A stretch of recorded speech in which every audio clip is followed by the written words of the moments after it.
Okay. So on January 21st of this year, I entered, by some loose definitions, adulthood. As a gift to myself, I skipped the lottery tickets and the cigarettes, and instead I made a commitment. I decided that I would take a self-portrait. Okay. I would take a self-portrait, edit it, and upload it to Facebook for each day of my 18th year. I wanted to document the transition from high school to college, practice photography, and Photoshop, and get out all of the ideas that had accumulated in my brain over 3 years of fun but constrained yearbook photography. I very quickly discovered that this project would take very incredible investments of time and motivation and constant creativity. But before you let that scare you away, I'd really like to convince you to try your own photo project with 8 reasons that I've discovered. The first of this being creativity with a deadline. As a bit of a perfectionist, I have been known to let a project sit open on my computer for months at a time if I'm never able to get it exactly how I want it. But the problem with this is you never learn to say, it's good enough, and let it go. As scary as those words can be to say, the freedom that they bring has actually helped my photos. Oops. Oh no, it's not one of my photos.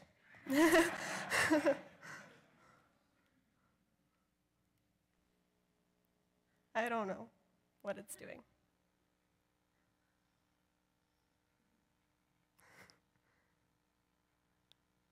Well, it's helped my photos more than it's hurt them.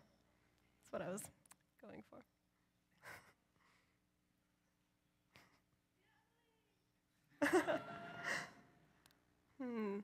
Oh yeah, that's the right one.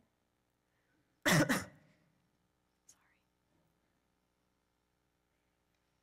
Should I keep going?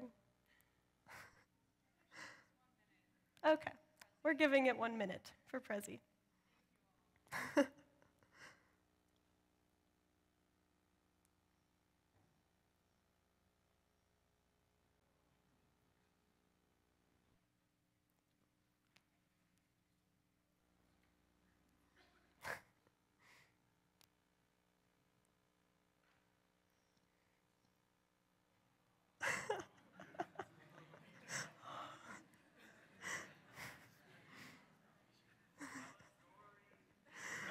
So, what should I talk about?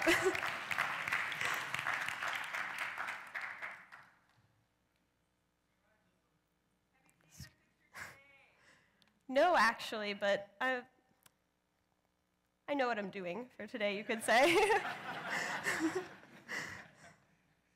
Have you? Get on it. Not right now, though. Wait till there's something more interesting going on.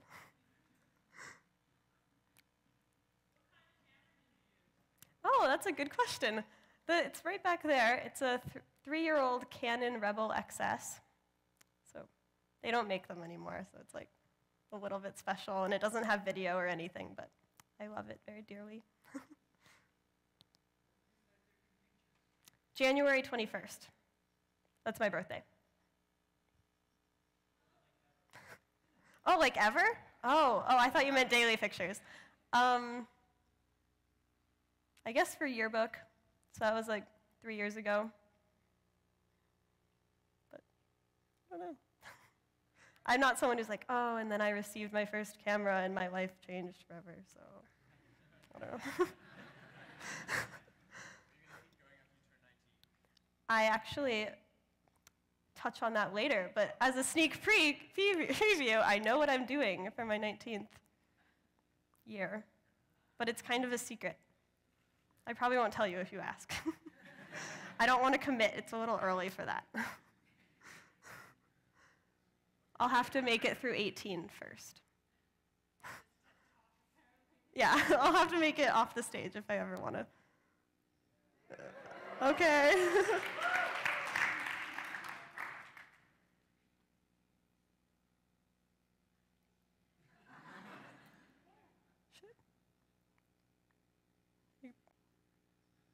can do it like this if it...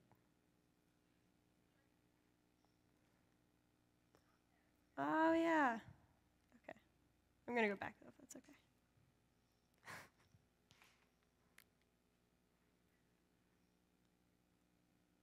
Okay. Should I just do it with it on the screen like that? It won't do the, like, present view?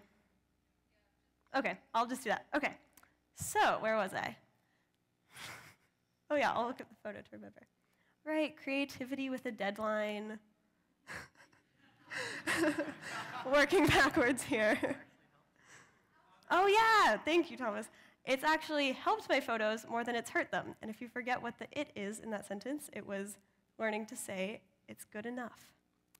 Okay, the other benefit of having a daily deadline is that I never get bored with an idea because no matter how much I like it or how boring it is, it's always over by the time I wake up the next morning. On the other side, if there's something you really want to try over and over, 365 days definitely gives you the flexibility to try that. All right. The third reason that I would recommend trying a daily photo project is to preserve the little things. When I look at any photo from the past 264 days, I can remember exactly what I was doing and where I was and who I was with. But those are things anyone can see when they look at my photos.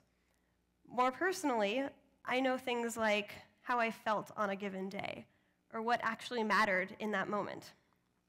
This is also good for me because I have proven countless times to be incompetent at keeping a diary. But this has actually served the same purpose. The project has also become more emotional than I ever realized it would because of this, I guess, like diary aspect that I record things that never would have been recorded otherwise. And some of these personal photos have actually related to other times in the project, but those are more subtle connections than most people might realize. Fourth, Desperation actually turns out to be really great for perspective. The frustration of things like an unusable tennis court become opportunities for photos.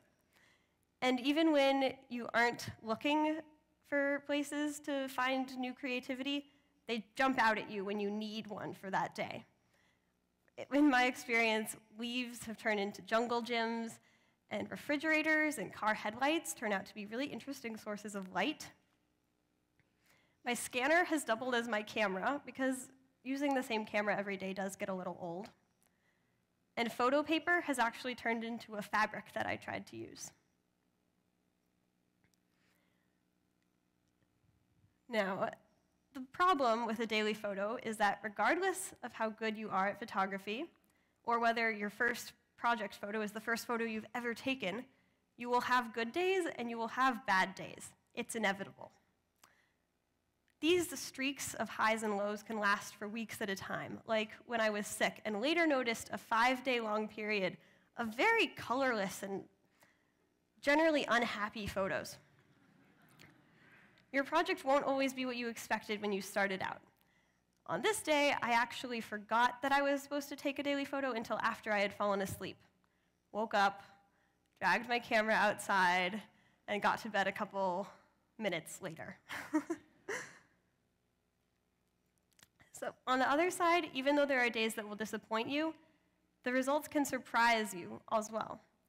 And when you take 365 photos on separate days, you're bound to come up with results that you'll cherish. 5, mental health.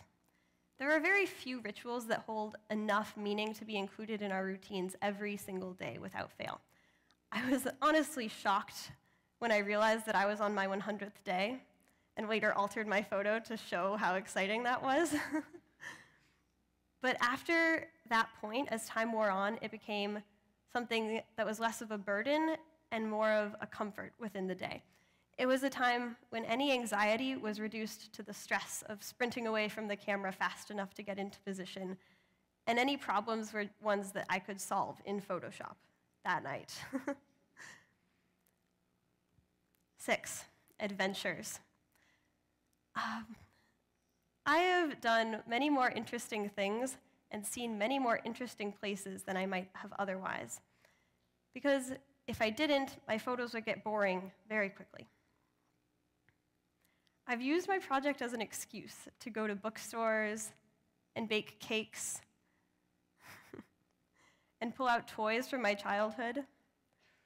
But as much as it sounds like a recipe for procrastination, the project has actually encouraged me to check off some of the interesting-looking things on my to-do list, like building blanket forts and creating the perfect cup of coffee.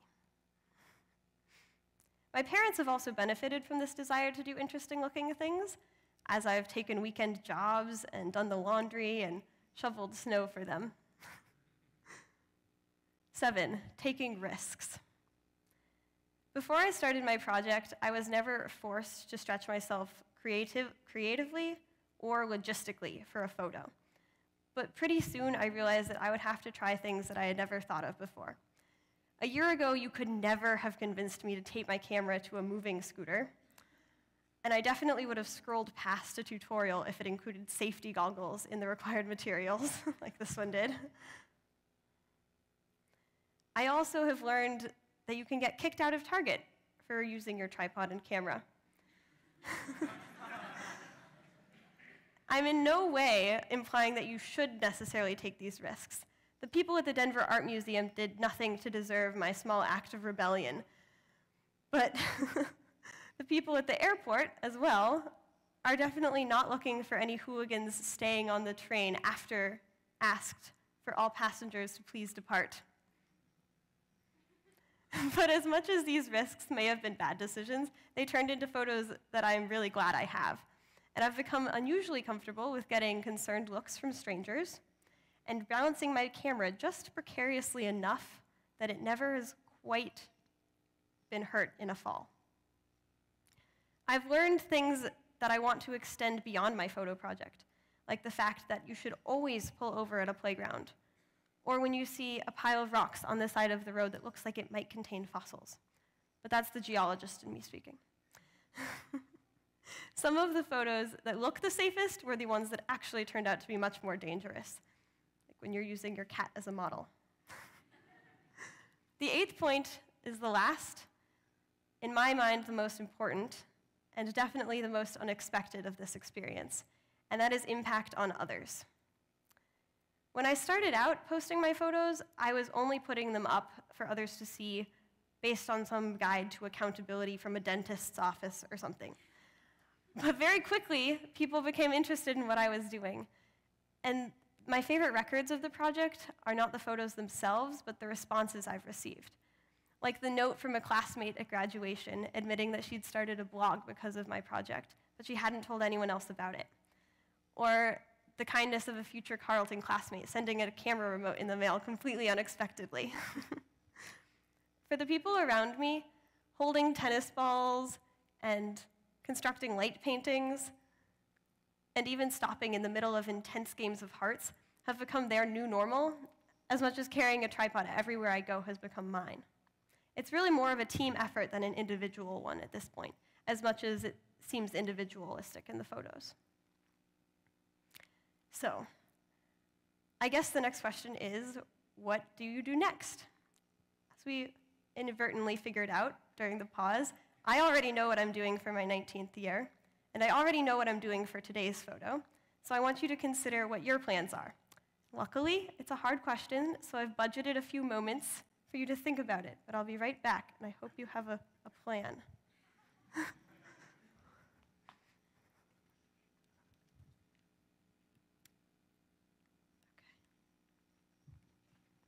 Other remote.